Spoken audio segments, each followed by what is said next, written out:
ఎంతో రుచికరమైన హెల్దీ జొన్న దోశ ఎలా చేయాలో చూద్దాం.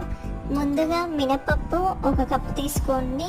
ఆ కప్పుతోనే 2 కప్పుల జొన్నలు తీసుకోండి. బియ్యం 1/2 కప్ వేయండి. నేనైతే 1/2 కప్ వేసాను, వేసేయండి లేదంటే లేదు, ఇంకా హెల్దీగా ఉంటుంది.